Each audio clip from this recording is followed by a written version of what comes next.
Okay, hi. Can everyone hear me now? I should have the sound on, and I just started recording the meeting. And can you hear me relatively clearly? Awesome. Okay, thanks, guys. So we are now in Theme 4, Week 7, Making History. This means that you are going to be focusing on, I called it a workshop instead of a worksheet. Yeah, as you can tell.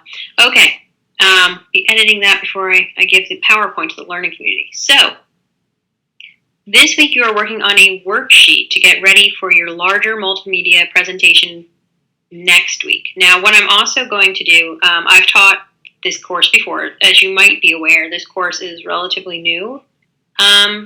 We only implemented it, I think, actually last term, or maybe the term before, so I was one of the first people. So I happen to have some presentations that were really good, got A pluses, and I'm going to share 2 of them to the learning community after our meeting tonight, so you can also just kind of scroll through them and get a really good visual representation of what other classmates did. I could actually even, what I might do is go through one of them this evening, upload it as soon as we're done with the PowerPoint, just so you can get an idea of the big picture. It depends, I guess, on how long we go through this. All right, so let's go over your multimedia presentation planning worksheet. As always, I'm going to ask you to hold questions till the end. And of course, the questions can be about the worksheet or any other assignment or any other question you're currently having. Great, okay. All right, so the goal of this worksheet itself is to help you organize and present the information that you've learned in the course to any audience. That's what a PowerPoint is, right? Like if you've had to give a PowerPoint or a presentation either in class or at work, you know that you're using it to kind of distill the most important or key information for your audience. And that's what we're asking you to do with the topic you've been working on. Unlike in later classes, you are not writing a research or source-driven paper. Instead, you are presenting it. So that introduction you wrote last week, you're going to use to gain ideas for this, but you're not actually going to write the rest of the paper. I know in last term, I actually had a student who just started writing the paper, did not look ahead at the time, and was really disappointed when she found out that no, we are doing a presentation instead. Okay, and so the other goal of this specific assignment is to help get you ready for Project 3, due at the end of Theme 4. All right, so step 1, as always, go to 711 and download the Multimedia Presentation Planning Worksheet. Review the instructions and note that there are parts 1 and parts 2 that must be completed. Part 2, as I'll explain in a second, kind of goes off into another page when you download it, so you need to remember to scroll down and fully complete that. So part 1 is brainstorm. The instructions are brainstorm your thoughts on each question in preparation for creating an outline of your multimedia presentation, including specific examples as appropriate. So you're coming up with general ideas. I'm going to give you guidelines for what your ultimate goal is, and these are just general ideas that you're brainstorming. So first, in bold, I have the categories, and then not in bold, I have the questions that you want to ask and what you want to do for each section. So state 3 historical lenses that could be applied to your topic and explain how each lens can be applied. Well, we have spent a lot of time in our class focused on 3 lenses: economic, political, and social. There are also multiple other lenses. I know in our discussion boards, students talked about the military lens, a scientific lens. So these different lenses can be used. There's absolutely nothing wrong with using those lenses. But the 3 main ones, and so the ones that most students rely on when they're doing this project, are the economic, political, and social, just because I think we spent so much time on them that people feel very comfortable with them. So state 3 historical lenses that could be applied to your topic and explain how each lens can be applied. For this, my suggestion is that you write 1 sentence or bullet point to explain how each of these lenses can be applied to your topic. So this slide would have just 3 bullet points, right? 1 for each lens, like economic dash, and then explain how it could be applied. Political dash, what would I be looking for? Social dash, what would I be looking for?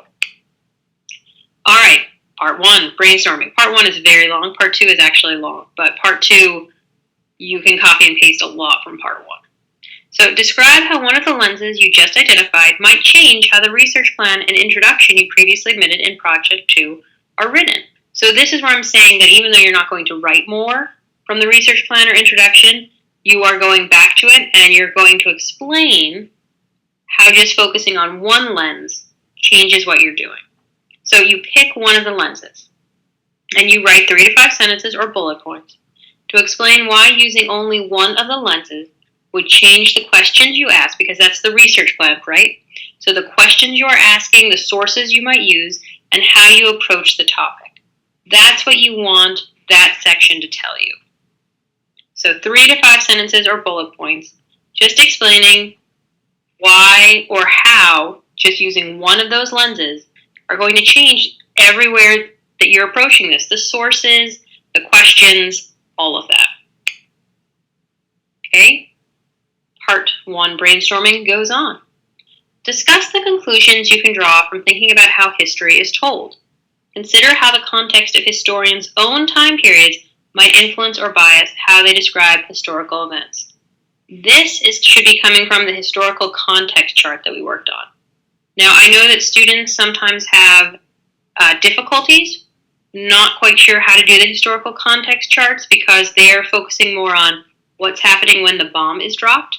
But for the historical context chart, we want to know if the article was written in 2007, well, was there something happening between 2003 to 2006 that might influence how the author views the dropping of the bomb because he's shaped or she is shaped by current events. So, my suggestion for you is if you did well on your historical context chart to take it out and to take 2 of those examples and in 2 to 3 sentences or bullet points, explain how they shaped it. So I would do 1 bullet point explaining how, just in general, current events can shape someone, an author, a historian. And then I would do 1 or 2 bullet points with specific examples from your historical context chart.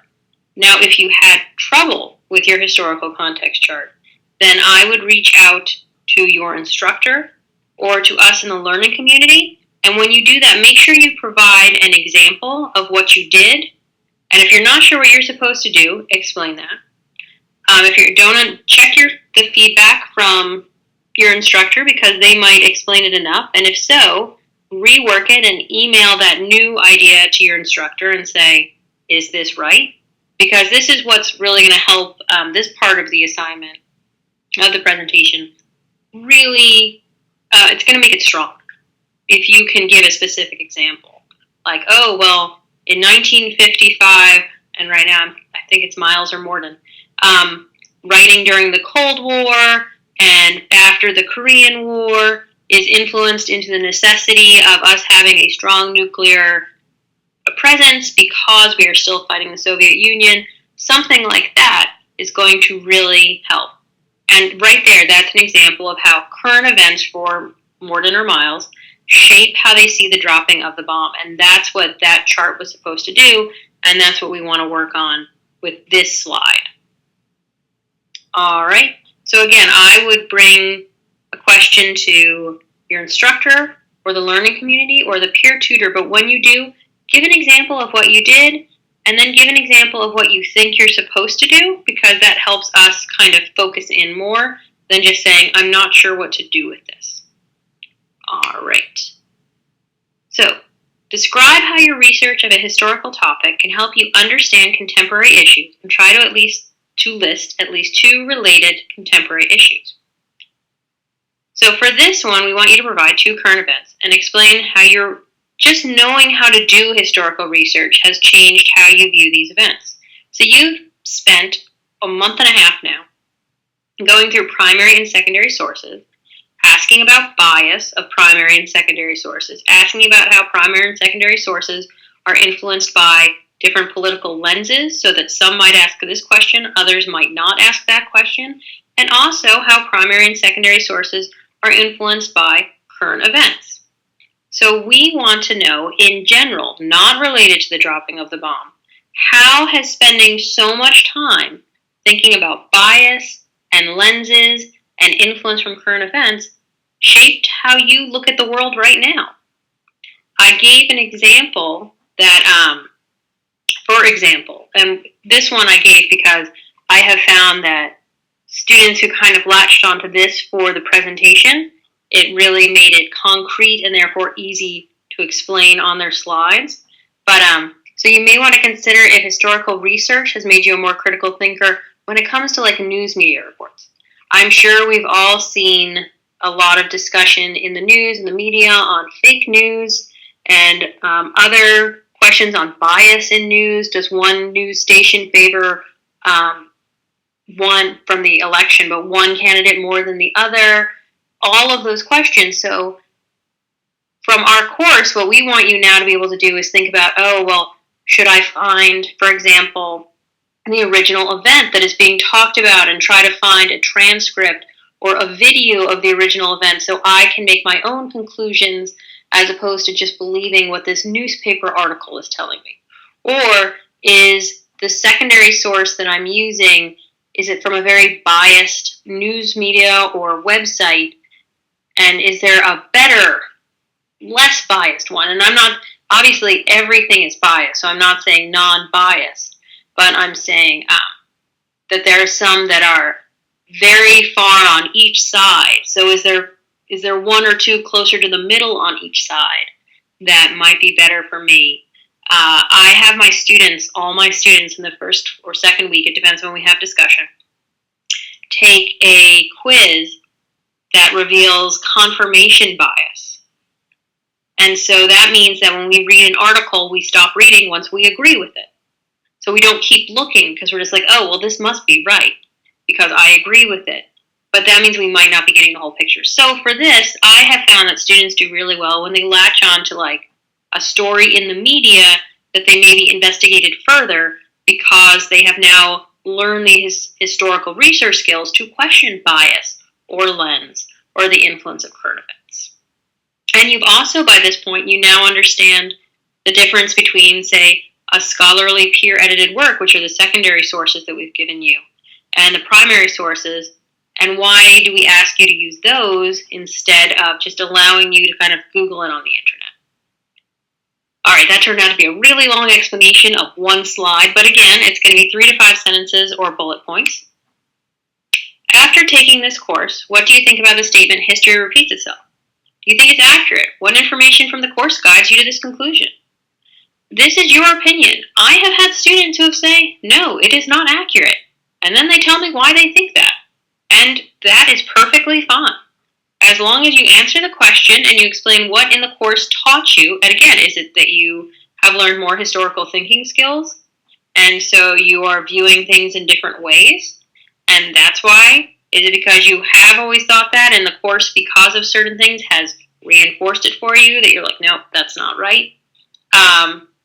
So do you think this is accurate?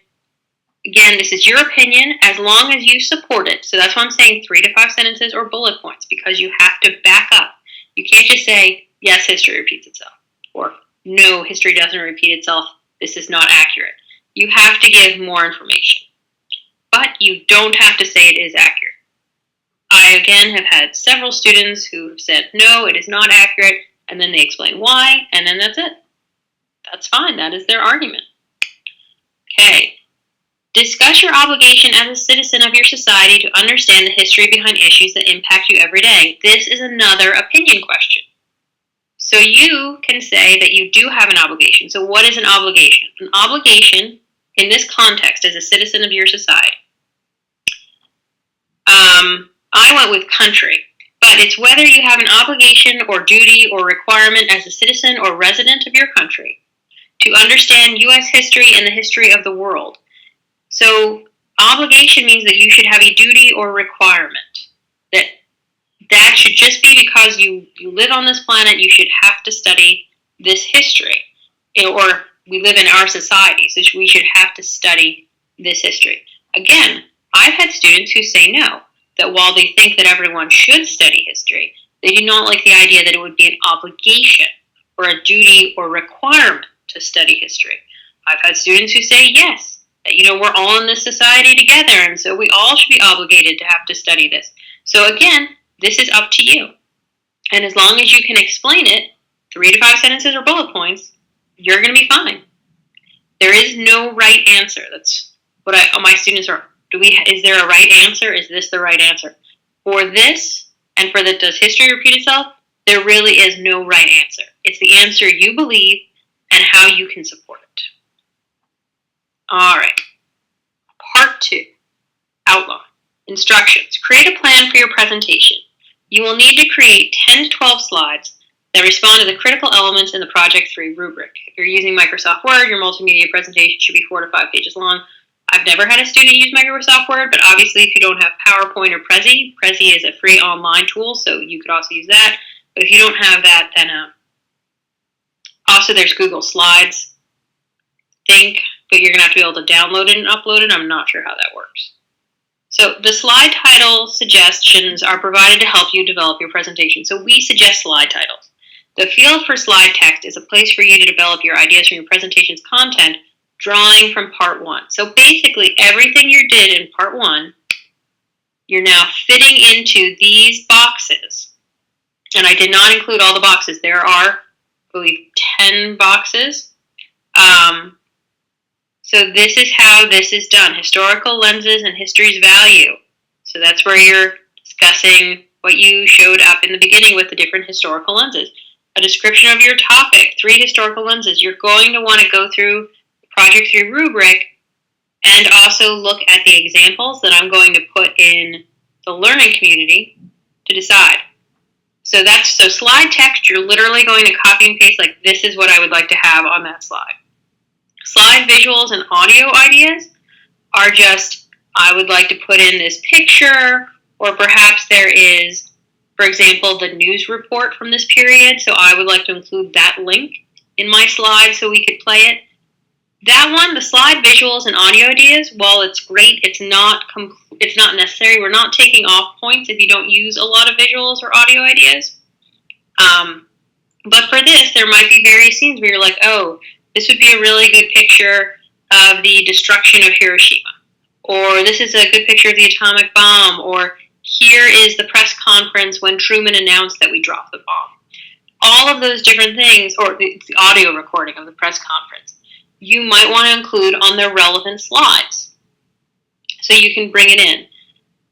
This is really to set it up so you've got a full outline so that you can start working on your actual multimedia presentation. So once you're done with parts 1 and 2 and they're complete and everything is filled in, again, you don't need audio and visuals completely filled in, but slide text must be filled in for each one.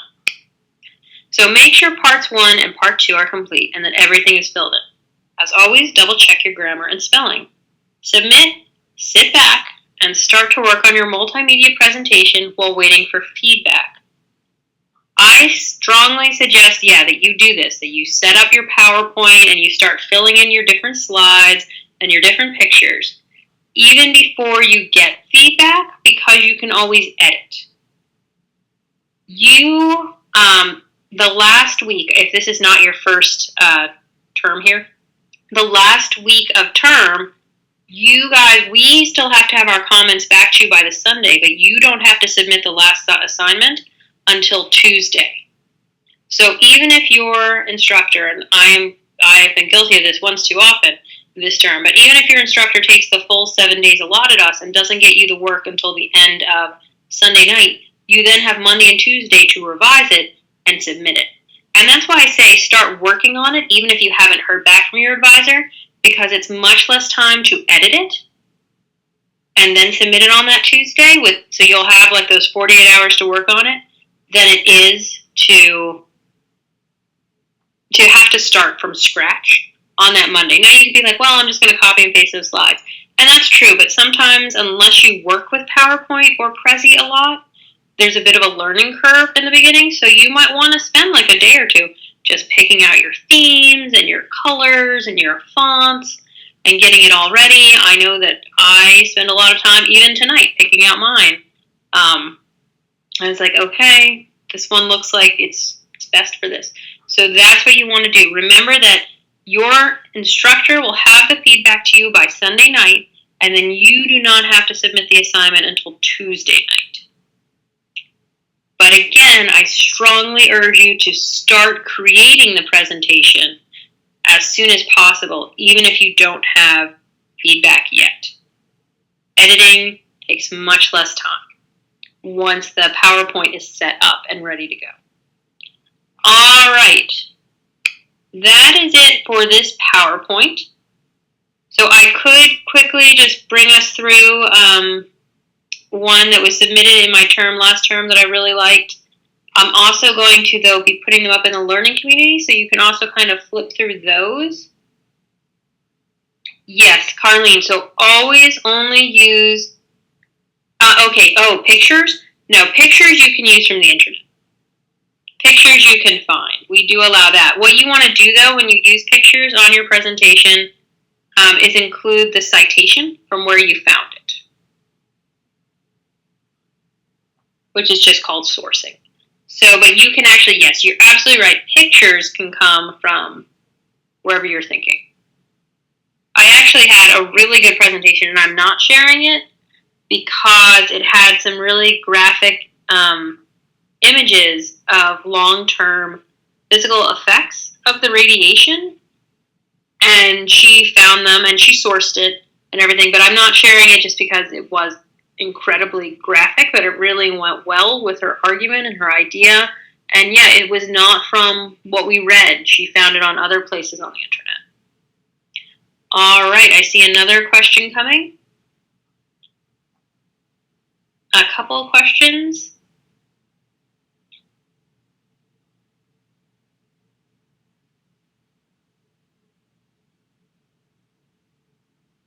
So the historical context is of one of the sources provided, not what our context would be. Right, so for this worksheet, you give a historical lens, historical value. You do give a topic overview, so you give a few sentences on your topic. But when we're asking for historical context on that slide, when I showed it to you, that is for when the source was written. Yes. You do have until Tuesday the 20th. Yes, that's what I meant, that for the actual presentation, you have until Tuesday the 20th. Yes. We should have your information back to you by the 18th, and you then have till the 20th. Yes. I'm sorry if I made it sound like it was this week and not next week. I unfortunately did not have the date in my head. Nope, a week and a half. More than almost 2 weeks, right? Because it's Wednesday. So just under 2 weeks from now. No, it's fine. It's good. I'm glad that you brought up the real date because, again, I forgot the date in my head. So it's much better that I can say, yes, on December 18th, we will get our feedback to you, if not earlier. And on December 20th, that's when you submit. Does anyone have any other questions?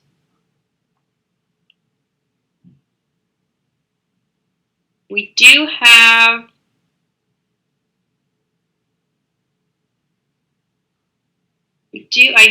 Okay, great. So the presentations I'm putting up, I'm pretty sure that they follow the same guidelines. If you have a question where you're like, how come you said this presentation was really good, but they don't talk about X, bring it to the learning community, post it under where I post the PowerPoints, and then it's most likely, though, that the project requirements have changed since last term. So you want to stick with project requirements in the rubric for Project 3, but they are very similar, so it should also give you an idea of overview and how students did things and all that great stuff. Hey, does anybody else have any other questions?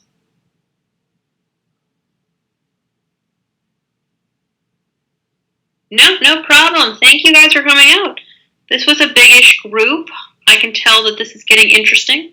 Next week, we will be going over the project, and so I actually will probably be showing a lot of, I will probably be showing a lot of the ones I've received in the past that I really liked. But I'm also going to put some in the learning community just for now, just to give you a good visual. All right, guys. You are all welcome. If there are no more questions, I'm going to stop the recording and then I'll probably sign out. Anybody got any questions? Oh, someone's typing.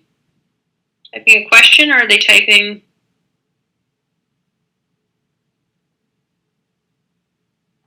Oh, great. I'm glad it was helpful.